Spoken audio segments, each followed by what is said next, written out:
Welcome to the Giving Nook, where nonprofit leaders, fundraisers, foundations, and philanthropists come to talk all things giving and impact. I'm Courtney, founder of the Philanthropy Place, a nonprofit consulting firm and your go-to fractional fundraising partner. I've spent my career in the nonprofit space helping organizations raise more, stress less, and build fundraising strategies that actually work. And now, I'm giving those insights straight to you. Whether you're in the fundraising trenches, leading a nonprofit, or just curious about how to give more intentionally, you're in the right place. Let's dive in. Hello, everyone. Welcome back to the Giving Nook. We are here with the season finale of season 1, and I am your host, Courtney Forkum. Today is going to be a special episode because before we dive into certain reflections and takeaways from the past 2 months, I really want to take a moment and share a little bit more about myself and why this podcast exists. So as you can see, this is going to be a solo podcast today where I just dive into a few things. So let's just start with, while the Giving Nook is about spotlighting ideas and obviously our tips and tricks and hosting guests and diving deeper, we really wanted to take a moment to highlight the people that are truly, shaping the nonprofit space. But the truth is, this work has shaped me for a very long time. So my love for fundraising didn't start in a boardroom or at a gala, or even, a couple of years ago. It truly started in my hometown of Miami, Oklahoma, at Washington Elementary when I was just 10 years old. Thanks to a little campaign, you all might remember it if you're a 90s baby or later, there was a campaign called Jump Rope for Heart with the American Heart Association, and they passed out forms and envelopes, and the whole point was to help us understand how to raise money and support heart health, and quite frankly, I was all in. I was hooked. I remember the first day getting the envelope and understanding sort of what we were being asked to do was to, raise funds. And the goal, I think, with those things is always to be, the class or the person or the school that raises the most. So, of course, I remember walking door to door after school and telling my neighbors what I was raising money for, that I was collecting, cash donations, that I would accept checks from them. And I had so much pride. And the moment that I received my first cash in hand, I think I was truly hooked. I was sitting there talking to them. I had a whole pamphlet to talk about the American Heart Association and all the good that they were doing. And yes, I'm soliciting on their behalf, and this is a fundraiser for kids. But at the end of the day, their dollars were going back to making a difference. And there was, I believe, because it's Jump Rope for Heart, there was a jump rope competition involved at the end. And of course, anyone who knows me knows I'm wildly competitive in this space. But the deeper thrill for me through all of this was that feeling of getting to champion something much bigger than myself, I would say. That spark that I felt as a 10-year-old never left. So I ended up running for class treasurer every year in middle school, as well as high school, not just because I liked leadership, which I did, but more so because I was fascinated by money, quite frankly. I wanted to understand it. I wanted to manage it, be trusted with it. And I even worked full-time as a bank teller the summers before my junior and senior year of high school. And that was at Welch State Bank. I learned a lot, but back in 2008 and 2009, there was something that clicked for me about truly holding responsibility over people's resources that just felt right to me. So moving forward in college, I kept fundraising through my sorority, Tri Sigma, at Pittsburgh State University. And I'll never forget the conversation that solidified everything with my advisor at the time. I was a communications major, as well as a leadership development minor.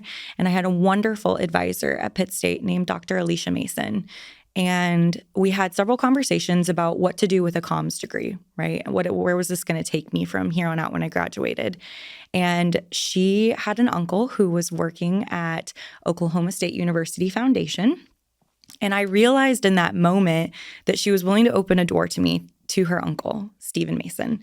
And in that moment, nonprofit life was going to be the life for me. I had several conversations with the folks at Oklahoma State University Foundation.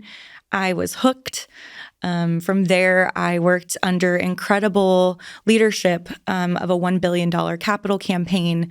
Talk about an interesting sort of being thrown into fundraising for the first time. I was 21 at the time when I started my first full-time job because I graduated college a little early. And I learned a lot. I had incredible mentors, incredible colleagues. I think at the time, because OSU was in the middle of a $1 billion capital campaign called the Branding Success Campaign, I had an opportunity to see fundraising at a scale that, quite frankly, I have never seen since that day. So $1 billion is a lot of money. Oddly enough, T. Boone Pickens, who was a graduate of OSU and went on to be, obviously, what we all know to be a wonderful businessman and oil tycoon, he donated, I think, around $500 million back to OSU. And it was a really proud moment for me to understand the testimony of a donor who had been giving to the organization since he graduated in his 20s. And obviously that was in the early 1900s. And you look back at where things were at OSU at the time and where he was, and he continued to give and he continued to be stewarded. And I thought it's a story that's always stuck with me because it was such a good example of, meeting a donor where they are. He was a young 20-something graduating college, giving whatever he could at the time, very, very little. And he continued to grow in his partnership with Oklahoma State University for years and years and years to come, to the point where, as this campaign was happening that was monumental for the school, he was able to give half of the overall $1 billion back to the school. So I say all that because I was, again, introduced to quite a bit of high-level fundraising at the time that, again, if that's your introduction to true nonprofit work and in the sector, you're sort of blown away. So after that, I actually had the opportunity to move out to San Francisco, to the Bay Area, and started working at a pre-K through 12 private school called the Nueva School, an incredible, incredible school with very, very talented kids and a wonderful teaching system. And again, continued my work in education, working alongside wonderful colleagues and incredible parent fundraisers at that school for several years before I actually went to the Leukemia and Lymphoma Society, where I was helping to create a major gifts program in the Bay Area in San Francisco, focused on, essentially building deeper relationships with major gift prospective donors that didn't exist yet, right? And that's kind of surprising to people because I feel like people look at LA, Chicago, New York, San Francisco, Dallas, and there weren't major gift programs that were officially established at LOS, which is, a national federated model. We have one here in Kansas City, but at the end of the day, they really needed someone with eyes on major gifts in the Bay. So I was able to work on developing that program for several years before I moved to where I am now in Kansas City, Missouri. And in 2019, helped to start sort of my consulting journey alongside Aperio Philanthropy. And I'm so thankful for what that journey brought me and the ability to really take my skill set from being in the sector to coaching in the sector on all of the things I had already learned in my career. And again, it's funny because I go back to this moment where I look at the trajectory of how long I have been in this space. And for some, you would look at my LinkedIn and you would say, okay, so she's been working full-time in the sector since 2013. Again, to me, I go back through all of my collegiate experience in the nonprofit sector back into high school, and then again, back starting when I was 10 years old. So I just wanted to take you all on a little bit of a journey for what that looks like. So obviously now I work as the CEO and founder of the Philanthropy Place, my own consulting firm that is focused on fundraising for nonprofits. And I wanted to share a little bit about some of the support I offer before I again dive into some reflections of the Giving Nook podcast. So one of our top things that we help support different clients on, which would be both foundation partners, nonprofits, sometimes corporations from a CSR initiative, would be the Fractional fundraising. And it's really a wonderful tool for nonprofits that need an experienced development department or partner that they are not able to at that time hire a full-time employee. So oftentimes I embed as part of a team, and other consultants I work with can embed as part of a team to help bridge a gap or drive real results for fundraising when it's really important for an upcoming event. When you are launching a major gifts program and you need all of the systems, tools, and resources set up behind the screen, and then someone to actually kickstart the program before you hire an official major gift officer or director of development to run that. So that's one of the biggest areas and offerings that I see people get excited about. Additionally, campaign strategy. So everyone's aware, and I just talked about, my campaign experience at OSU being 1 billion, being my introduction to campaigns. There's a lot that goes into it with the feasibility studies, with the campaign management, and overall, helping you raise more intentionally, right? And setting up your fundraising for long-term success, knowing that a campaign can almost always launch a major gifts program or a transformational gifts program if you don't have it yet. So that's a big one. Another one that I actually enjoy working on the most is fundraising toolkits and templates. So it's really designed for small and emerging organizations who really need plug and play materials to help them get moving fast. Not to say that I haven't helped support organizations that have a much larger development team in this space, but oftentimes I realize that helping to craft individualized toolkits and templates for donor outreach, for stewardship, for case for support and impact reports, those can be really, really helpful in helping someone activate at the highest level. So they're hopefully out there talking to donors instead of behind the desk. We're going to talk about Katie and Chris's awesome desk fundraiser episode to come. Another thing that I offer is board and staff coaching. And so that's really helping teams get aligned, activated, and focused on what matters most. So really we're talking about relationships, not revenue typically, but really just understanding of like advancement 101 or campaigns 101, really helping board members, volunteers, or your staff understand what you're embarking on next as it pertains to fundraising, right? And lastly, I feel like there's anything else, that falls into like, case materials or, just advice. Sometimes people just want strategic advisory where they're like, can I bounce around some ideas with you about what we're planning? And I'm always open to just truly having coffee, lunch, or building out, monthly meetings, weekly meetings where we talk about strategic advisory. So I say all this because at the end of the day, this podcast, The Giving Nook, is truly a special space for me and an extension of that hands-on, heart-forward work that I do every day at the Philanthropy Place. And this podcast was truly born from everything that I've learned and, quite frankly, everything I'm still learning. I know that, fundraising can feel lonely, that nonprofit leadership can be very overwhelming at times, and that so many brilliant people are doing the work without the support needed. So I say all of that of, you're not alone and you're not doing it wrong. And this work is hard because it matters. So whether you've been with us since episode 1 or just discovered this space last week, I'm truly grateful you're here. And like I said, today's episode is just me reflecting on this first season and what it's meant to me, what I've learned from our guests, what's probably to come in season 2, and how you can be part of shaping it. And so I would just suggest from this point on, just, grab your drink of choice, cozy up, and let's do some reflections and dive in. So I want to start with a reflections and sort of real talk about where we're at. As I reflect back, I can share that this season has taught me that nonprofits truly don't need more noise. They need more nuance.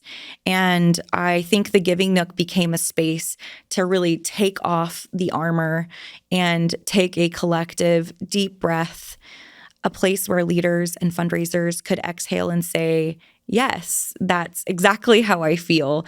And we talked about all sorts of things. As a reminder, we talked about, desk fundraising versus relationship building, and what happens when fundraising strategy doesn't align with program growth, why burnout isn't just a personal issue, and it's definitely a structural one within your organization, how to rethink events, major gifts, and dive into affinity groups, which Katie and Chris covered recently in one of their tips and tricks. So I think one of the biggest lessons that I've learned is not just this season, but really in over a decade of doing this work, quite frankly, is that strong fundraising starts with more alignment and a focus on finding the people whose hearts, their values, and generosity are waiting to meet your mission.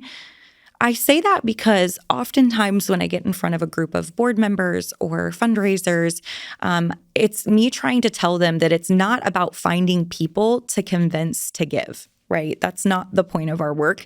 It's about finding the people whose hearts, values, and generosity are already waiting to meet your mission. And they exist out there. You just have to connect the dots, right? That's so much of the work that we do. So that's, to me, where the magic truly happens. And when we stop trying to chase every dollar and instead focus on building real relationships with people who believe what we believe, so to speak, that's when fundraising stops feeling like the grind and starts feeling like a true partnership of back and forth.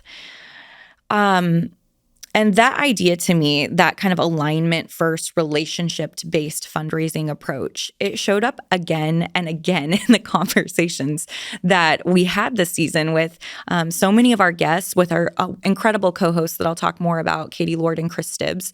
And then also, with every story that was shared, you heard a lot of personal stories and people reflecting on their why in this space. And I just want to share that, another quote that kind of guided me through this season would be that you don't need more passion, you need a plan.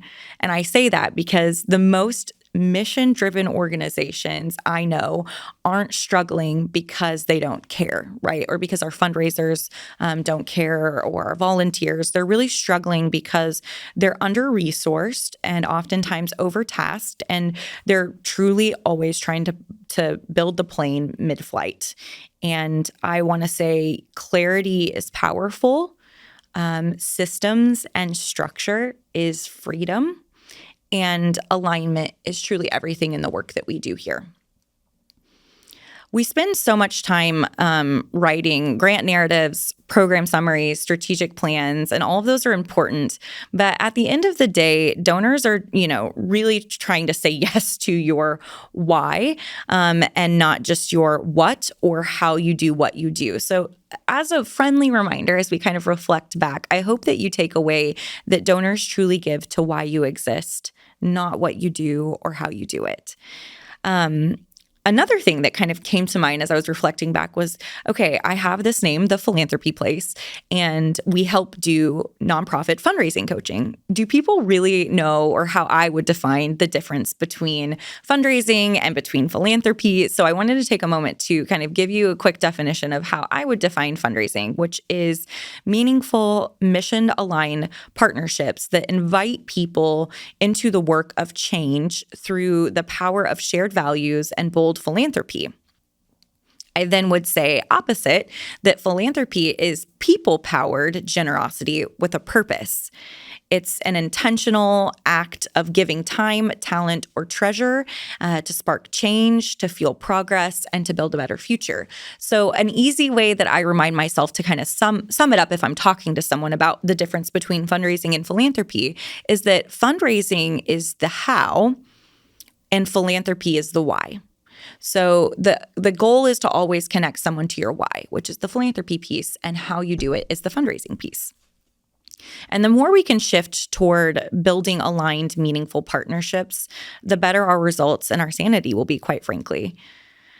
The last kind of reflection or reminder I want to leave you all with is that you don't have to be everything. You just have to be aligned. And you're going to hear me say that word a lot because so much of our stress in the nonprofit, as nonprofit professionals, quite frankly, comes from chasing every opportunity. I mean, we're constantly reacting to every fire, trying to say yes to every single idea that's brought forward. But the best fundraising strategies and the best fundraising professionals are truly the ones who get clear on what really matters and truly lead with that, right? That you can't lose sight of your North Star, whatever that is, and what your why is. So that to me is the core of what's building and what we're building and a place to talk honestly right here in these chairs about what's working, what's not, and how we can do this better together. In this next segment, I want to talk about some highlights and reflect back on lessons learned from our guests. So let's get into the good stuff. As we think about some things, I want to say that as we look back at the brightest moments, boldest truths, and, the biggest lessons from this very first season of the Giving Nook, this podcast was never meant to be just content. It was really meant to be a cozy, real talk space for nonprofit professionals in the sector to hear what's actually working and what really matters. And I feel like I get to have a moment here where I'm like, wow, did our guests and our co-hosts deliver, right? We kicked off season one behind the mic in a room full of nonprofit champions, as a reminder. And that was like we had friends and fellow changemakers. I had some family at this official launch party for both the Giving Nook podcast as well as my consulting firm, the Philanthropy Place. And that took place at Third Place Lounge back in early April. And that night was a celebration, not just of a new brand or a new podcast. It was truly something bigger than that. And to me, it was a new way of showing up in the nonprofit sector. So it was this overall commitment to hands-on, heart-forward consulting that I wanted to make sure existed in Kansas City and beyond. And more so or less, creating a space where we could all celebrate the launch of this podcast where it could feel human and not transactional, to talk about our wins, our challenges, the things we're excited about. And I'm so thankful that we have a space, which is this space for nonprofit professionals to learn, grow, and breathe into what they're learning in the sector. So with that spirit in mind, let's revisit some of the voices that helped shape season one. As you might remember, we started very strong with my friend and colleague in this space, Kim Stanley, Executive Director of Braden's Hope for Childhood Cancer. Kim's story is personal, and she felt called to the mission after her daughter, Callan, was diagnosed with cancer. And as she put it, she said in her episode, the mission found me. And to me, Kim reminded me that when a nonprofit leader is truly connected to the work, it changes the way that donors are able to connect to, because her why is always on display. Her wisdom in fundraising, on fundraising and those topics wasn't just tactical. It's deeply rooted in the empathy and lived experience that she has. So that's one that I wanted to take a moment to reflect on.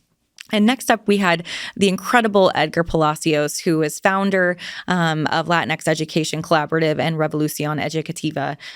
He came in with a powerful message that it's not just that we need funding, it's that we deserve it. And quite frankly, that the Latinx community will be the majority minority very soon, if not already.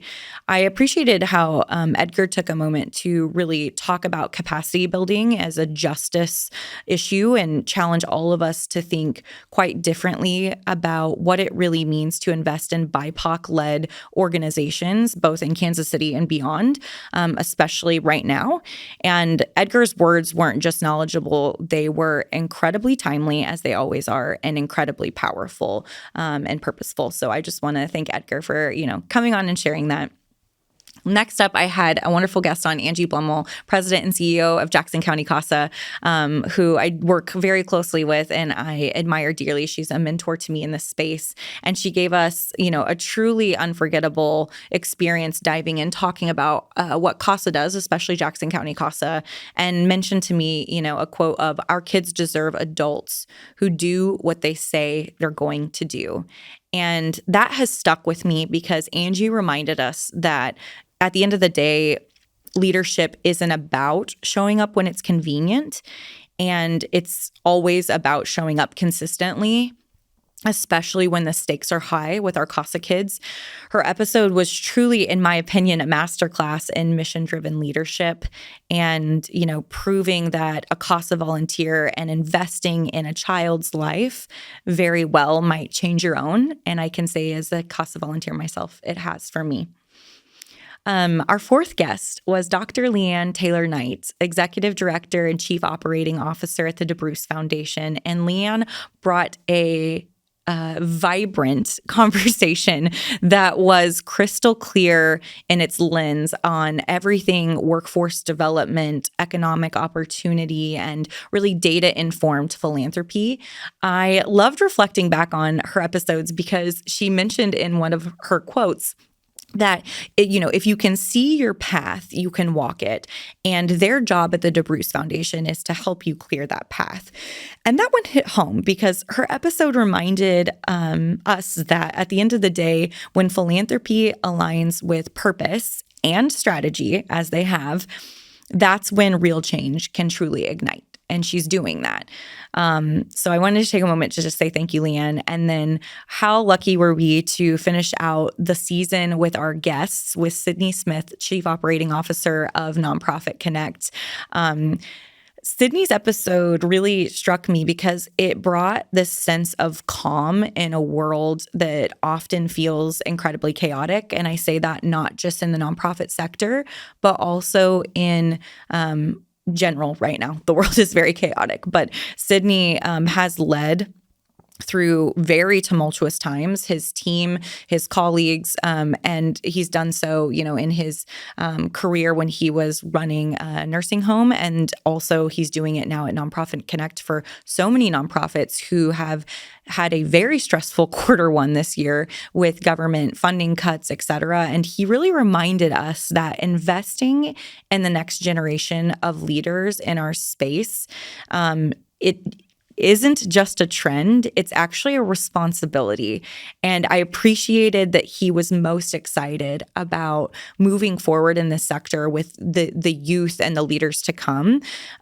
We talked a lot about mentorship, about leadership and steady leadership at that, and why collaboration across generations, especially when it comes to philanthropy, isn't optional. It's really essential because we all have different lived experiences. Philanthropy and fundraising looks very different 70 years ago than it does today. And Sydney's episode felt like, to me, a big deep breath and a pep talk all in one where we could just, take a big sigh and say like, okay, this work is hard, but it's meaningful. So, of course, this season wasn't just interviews. We also had our Masterclass tips and tricks episodes hosted by my co-conspirators in all things fundraising. As I mentioned, the amazing Katie Lord and Chris Stibbs. And Katie brought, the heat in a lot of our ways when we were talking about donor qualification episodes, breaking down how to identify and prioritize prospective donors without getting stuck in analysis paralysis. I think she mentioned something along the lines of like qualifying donors isn't rejection, it's respect, which which is so true. And that mindset shift is truly game changing. Chris, on the other hand, gave us a new lens on things like donor affinity groups, volunteer transitions, and how to think beyond outdated engagement strategies. And so my favorite takeaway from Chris was, if someone steps off your committee, that doesn't mean they're stepping away from your mission. It might just be time for something new. And that's a retention strategy if I have ever heard one. So every single episode brought, a fresh take, a new tool, a reminder of why we do what we do. And honestly, it's been so much fun unpacking all of this with you.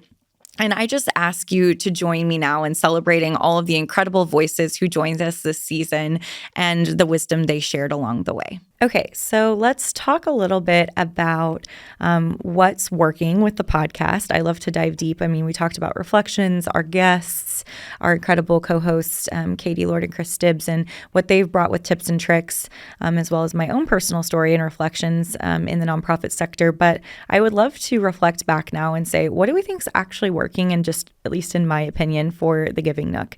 So I want to say, first and foremost, you all showed up and you subscribed, you listened, you shared episodes with your team, your board, your nonprofit besties. I mean, you tagged us in a lot of things on Instagram. We had so many LinkedIn shares of the YouTube videos, and, we're thankful for the DMs and the emails that were sent, lots of comments of, this is exactly what I needed, or I feel really seen.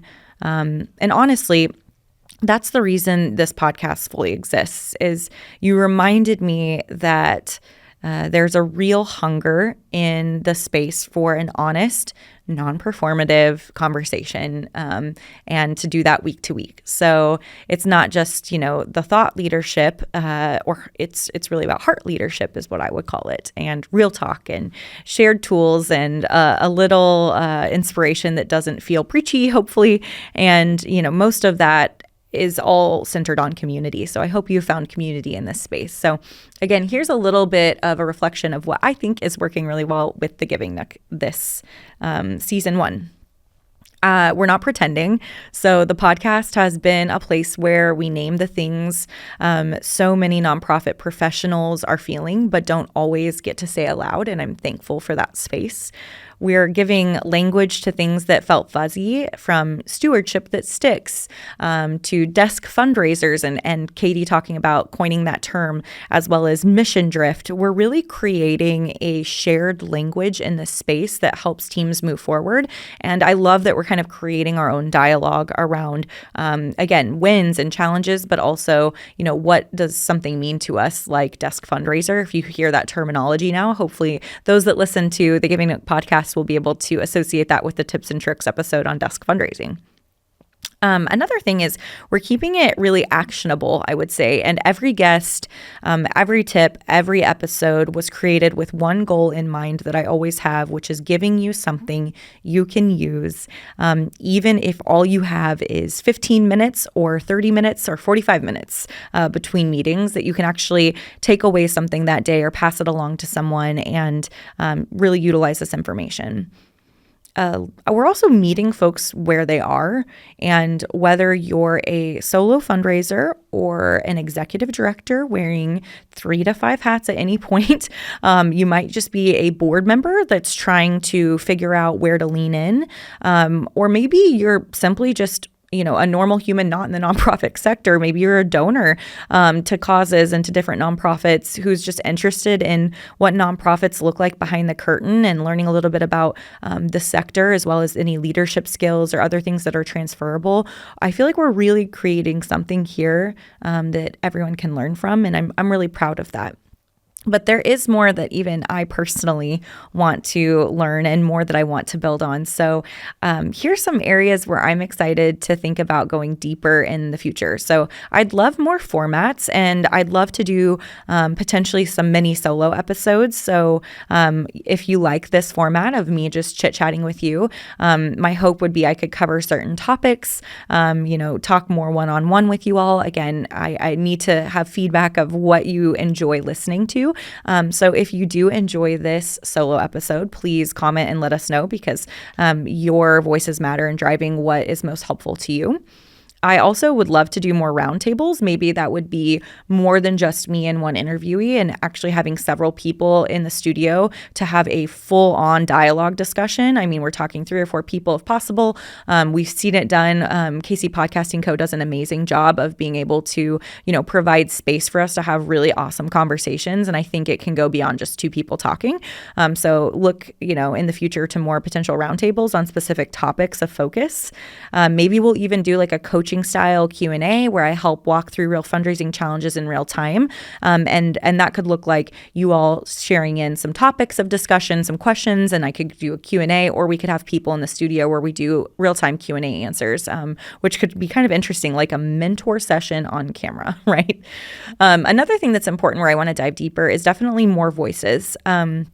Something that's really important to me about this podcast is ensuring that I hear from everyone. And when I say everyone, I deeply mean it. I want to hear from small, rural, scrappy nonprofits doing amazing work. I want to hear, quite frankly, from more donors themselves. And I know that in that space, oftentimes when I've approached people already, they're like, why me? I'm not in the nonprofit sector. I'm just a donor. I'm not even a big donor. But I think there's something special. And maybe that would be a fun episode to do a donor roundtable of donors who give at all sizes, who just want to share their feedback on what sparks their giving, right? Why they give to where they give, and just hear from a donor's perspective what's working. I also want to hear from nonprofit professionals earlier in their career, and also from those that are, closer to retiring. I think there's a lot we can learn from people who've been in this space for many years, as again, philanthropy looks very different than it did in the early 2000s and in the 80s, quite frankly. So would be very interested in those conversations. I also want to talk to more funders. We had obviously the DeBruce Foundation on, and we're able to talk a little bit about, learning from them as well. But I think it's important to continue to learn from funders of what they're looking for and what they're seeking out in nonprofit partnerships. Lastly is the most important one to me, particularly right now in the sector, which is continuing to lift up BIPOC voices in our nonprofit sector, whether that is fundraising professionals, nonprofit leaders, donors, board members, you name it, volunteers. It's really important for me to have a moment to focus on community-centric fundraising methodologies and really say what are we doing to support BIPOC voices in this space. And that is something I will commit to continuing to give on the Giving Nook for future guests. Another area is probably just quite frankly, this is me being vulnerable with better pacing. I know some episodes ran long, some moments, could have been stretched out even more, but we were short on time with our guests or tips and tricks. So I'm still figuring out kind of how to balance the depth as well as the digestibility, especially for nonprofit folks who I know you all are short on time and energy. So again, all of this is me kind of ideating, but if you have feedback on you liked, 30-minute episodes, 45-minute episodes, did you love the 15-minute tips and tricks? Any feedback that you can send our way, I will share how to do that. So again, this brings me to my last point of more listener involvement. I truly, truly, truly want to know what you're curious about and what you're wrestling with. I want to know what conversations you wish were happening that aren't. And, the Giving Nook doesn't really exist without your voice in it, because you're the listeners and the participators in this. So if something really resonated with you this season, if there was a quote you keep thinking about, a guest who challenged your thinking, or even just a moment that made you exhale, or a tips and tricks that sparked a lot in you, I really, really want to hear from you. So you can email us at thegivingnookpodcast@gmail.com.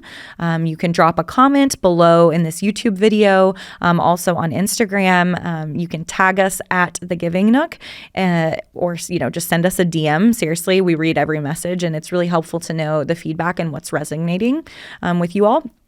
Because at the end of the day, again, the Giving Nook was never, ever meant to be a one-way show where we're just producing content out into the ether. It's really, my hope for it is it will continue to grow into a gathering space and a place where we can grow and learn together. And I do, again, envision that this actual physical format of the visual of the podcast will look very different. I will still reflect back on the launch party where we had folks who were attending sit down and share tidbits of answering fun questions about, the nonprofit sector. And those are still to this day some of my favorite clips that we have from the podcast because it really helped us understand, people's perspectives. And it felt like you all were a part of this with us. So to me, again, the most meaningful work in the sector always starts with listening. And that's what I'm here to do. And I'm listening. So share your feedback and comment below. As we move to what's next for the season, I just want to say we're not slowing down. So we are already brewing up what's to come for season 2 and ideating on that. And I think that that's one of the most important things I've learned in my nonprofit work is, anytime you complete an event, a fundraising campaign, something, if you are doing yourself a disservice, if you do not take the deep breath from any project in any capacity that you ever complete and say, okay, let's take a moment, let's step back and assess what worked well, what didn't work well, what would we change and do differently, and what is our community saying that they would like to see more of. And so, quite frankly, we're going to do the same thing in between season 1 and season 2 so that we can learn and evolve. And I hope that this space reflects not just what's relevant in fundraising, but what's really occurring out there and the real conversations people are, dying to see with interviews or tips and tricks, et cetera. And I do want to keep having conversations that push us forward. I say that because I feel like there's a moment where those conversations name, gaps and opportunities and frustrations and hope. And if we don't know what those are from you all, then, we can't meet you where you are. So here is just a few things that I am dreaming up for next season as topics. These are very random, but they're things that are special to me. So let me know if any of these, again, resonate with you. I want to talk more about fractional fundraising. As you know, it's one of our offerings at the Philanthropy Place. And I truly think that we have to continue to dive deeper in the sector of what it is and why it works, and that it's not just this fancy fun trend from the last year or two. It's a smart, scalable solution for nonprofits that truly need experienced fundraising leadership and on the ground support without hiring full time because maybe they're in a capacity building focus and or looking for their next hire. So I really want to break down that topic, debunk the myths around it, and help listeners know when it's the right move.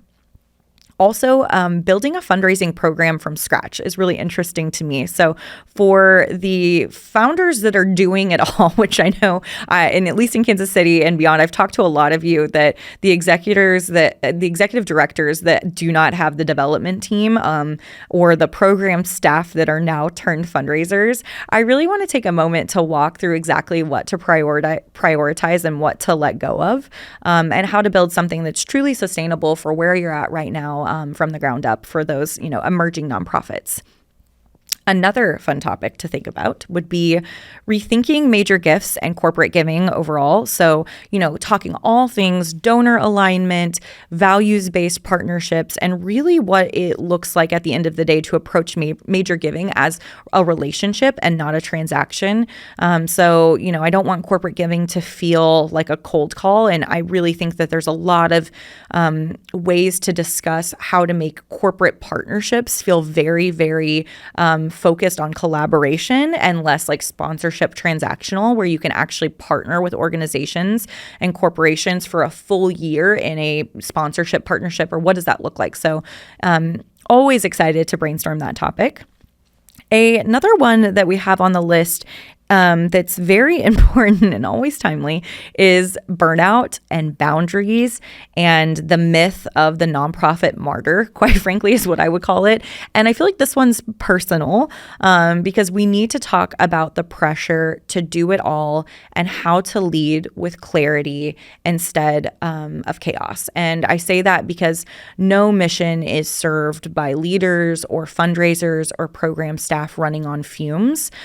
So I don't want to, dive too deep into like trauma, but I think it's important that we'll have some real conversations about the burnout that exists in the sector. And quite frankly, it might be one of the reasons that we don't see as many folks coming into the sector, because we're quite loud in this space about the burnout that we feel. So how can we have open conversations and talk about it in a way that, it sparks change and ignites an opportunity to, truly change how we're working with each other.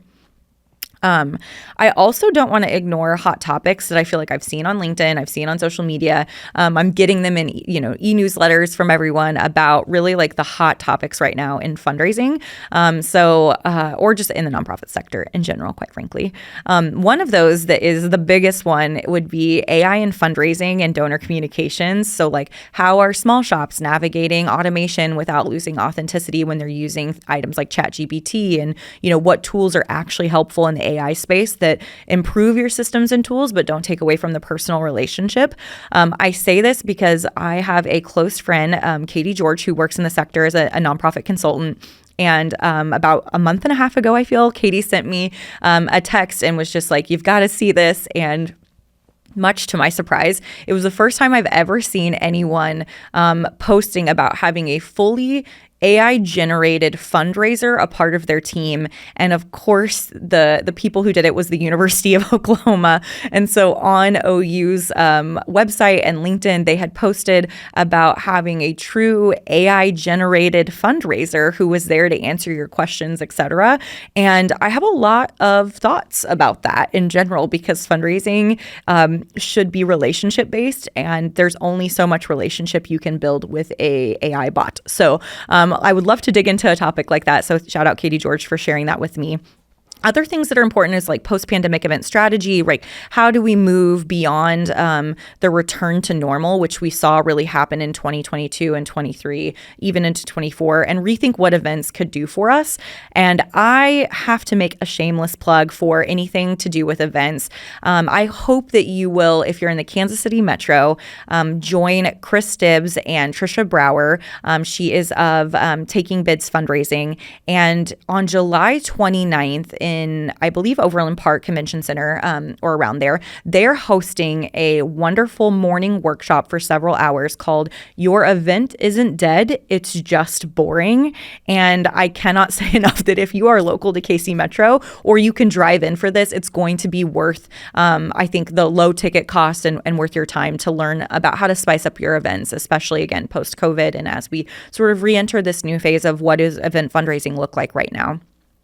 I would also like to talk about DEI work that goes beyond a statement. So how do we truly take community-centric fundraising and DEI work and embed equity into our fundraising systems, our donor engagement, our hiring practices, without making it performative, right? That's always this really hot topic in the space because it's so important. So I think taking a moment to find some folks that I really trust that are living this out and can share deeply about it in a space where they are professionals in it, I would love to have their voices on. So if you know anyone in that space, just drop them below, or again, you can email us at thegivingnookpodcast@gmail.com. Also, there's a few other topics, fundraising ethics and power dynamics. So, let's talk about uncomfortable asks that are really awkward, donor influence and how to fundraise with integrity. And I say that because sometimes the power dynamic flips in a major gift conversation. When a donor is considering giving you a 6-7 figure, a large 7-figure gift, whatever that looks like, they can sometimes be the person to actually drive the conversation. And when that dynamic shifts and they say, I will only give you this $10 million gift if you do X for me, let's talk about what that looks like. I've had those conversations myself. I know people have in the sector, so I think it could be interesting. I also think it could be interesting to talk about trust-based philanthropy. This is when we talked about shared language, this is a newer terminology in the space where, is it actually happening? What does it mean, and how can nonprofits advocate for it, while still trying to meet restricted funding requirements and reporting needs? But if you are in the nonprofit sector and you especially are receiving grants, you might hear there is this desire from nonprofits to switch towards this trust-based philanthropy where there's far less meetings and impact reporting on specific gifts of specific sizes in order to just trust that the organization will do what's best with the money that is given to them, and also, of course, still report out on specific things, maybe just not at the detailed level that they had in the past. I think this is our last few of them. It would be like donor retention in a distracted world, like in the age of short attention spans and millions of asks all around us and advertisements. How do we keep donors engaged year after year? And also talking about collaborations that actually work in the space. We talk a lot about partnerships. And I think it'd be important to actually showcase some examples of true nonprofit to nonprofit or funder nonprofit collaborations that work. And one that comes to mind for me that would be a great goal for me would be Canby's Markets and Casey Can Compost. They have a phenomenal partnership. They've actually been awarded grants because they have applied for grants with a partnership. It is a wonderful, wonderful version of how collaboration is key and a real life story to that. So, I mean, that's shout out to Max, Canada, and everyone else. I hope that we could maybe make that happen where we could dive in deep to that. So again, those are just some things I'm thinking about, but I would love to end today with a very quick segment called Keep It or Kick It, kind of like a hot takes from the Giving Nook that people do. So I think this will be a moment for a little bit of fun before we wrap up, again, season 1. So welcome to Keep It or Kick It. Here's how it works. I'm going to just throw out a bunch of common fundraising or nonprofit trends, and I'll tell you whether I think we should keep it or kick it to the curb. So this will be quick and fun, but I think it could be interesting. Desk fundraising. Kick it.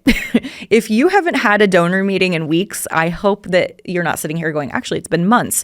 You're wondering why giving is down. It's time to get out from behind the laptop, from behind your desk, and actually get in front of your donors. So kick it for desk fundraising. Give-get requirements for boards. I think you should keep it. Fundraising is a team sport, and give-gets really do help ensure board members participate in a way that is, matching their capacity and making a gift that's meaningful to them. And that supports the organization's financial health. It's also very important for certain foundations and individuals to see 100% board giving. So I think you should always lead with a give-get with boards, but also make sure that it matches your board makeup and also includes, what is a meaningful gift to those board members. Let's talk about donor thank you videos. I say keep it. Personalized video thank yous like the ones from ThankView. They're an amazing company that got really big during COVID when we actually couldn't go out and thank our donors. They're magic. And I would just say more of this, please, because we need personalized, quick stewardship in this space. And you can just film a video that's 10, 15, 30 seconds on your iPhone and send it via email. It does not have to be a full production like we have here today. So donor thank you videos, keep it. Year-end ask planning, I would say keep it, but if it's waiting until Q4 to start or you're starting in October, then kick it because you're already behind. So year-end ask planning, all for it, all for year-end, getting ahead for next year as well as getting solicitations out the door for Q4. But August is the new October. You should be starting that in August. Another hot topic, over-reliance on events. If COVID taught us anything, it's to kick it. So if 70% of your revenue comes from one gala, we definitely need to talk because we need to diversify those revenue streams, my friend. And I think about that from, major gifts, earned revenue, affinity groups like Katie and Chris talked about, monthly giving programs. I have so much to say on that. Corporate giving partnerships, local, regional, national grants. You just have to diversify your revenue. So please, again, think about attending the session. Your, event isn't dead. It's just boring, but your event should never be your overall fundraising strategy for the year. You should definitely diversify your revenue. Over templated messaging, kick it. Templates are great, but please don't sound like a robot. And I say that because we need to make sure that we're humanizing outreach in this space. And please segment messaging to the donors who specifically funded a project, a program, or an initiative. Generalized messaging in the stewardship space is not the way to focus on relationship-based fundraising. It only works for certain groups of funders. overcomplicated sponsorship packages. Kick it.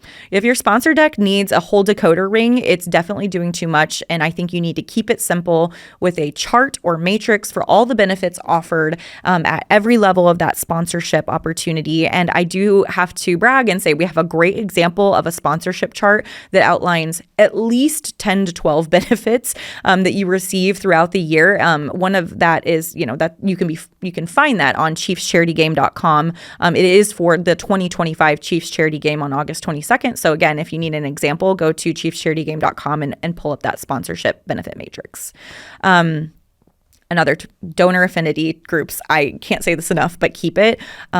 Women want a place to meet, brainstorm, and discuss their passions and priorities in the philanthropy space. Young ambassadors, they want a place to happy hour and to do good and to talk about ways to get involved and give back. I would say, volunteers rolling off committees, as Chris mentioned earlier, they want somewhere to land. So these groups build belonging and giving, and I think it's really important. Katie Lord is a phenomenal person in the Affinity Group space. So if you have any questions, you could always reach out to Katie. Lastly, podcast as a stewardship tool. Interestingly enough, keep it. So honestly, even just having an internal facing audio series for donors or volunteers can really deepen the connection and build that, donor facing relationship.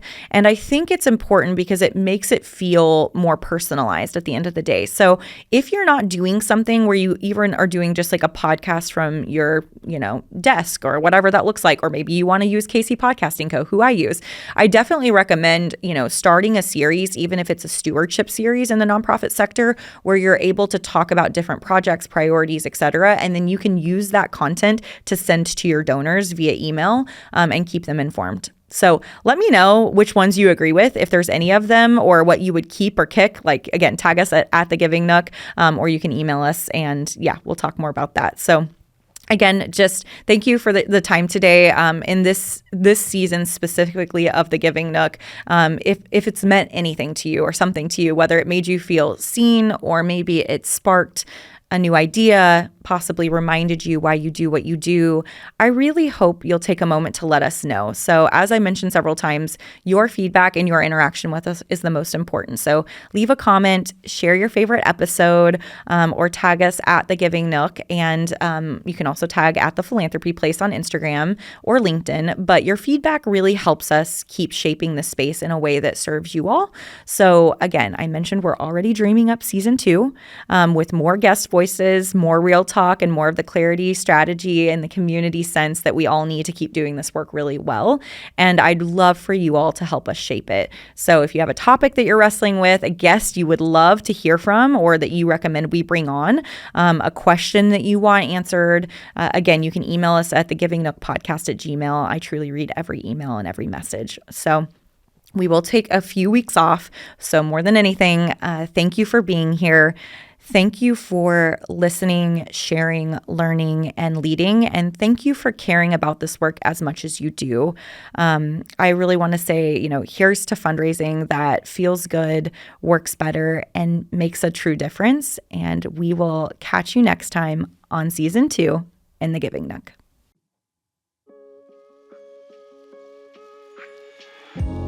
And that's a wrap on this episode of The Giving Nook. I hope today's conversation gave you something, whether it's a fresh idea, a new perspective, or just a little more confidence in your fundraising journey. If you're loving what we're giving, be sure to hit subscribe so you don't miss what's next. And if you're feeling generous, a quick review helps more people like you find us. Want to keep the conversation going? Connect with me on LinkedIn or visit thephilanthropyplace.com, where I share fresh fundraising insights every other week. Here's to fundraising that feels good, works smarter, and changes lives. See you next time in the Giving Nook.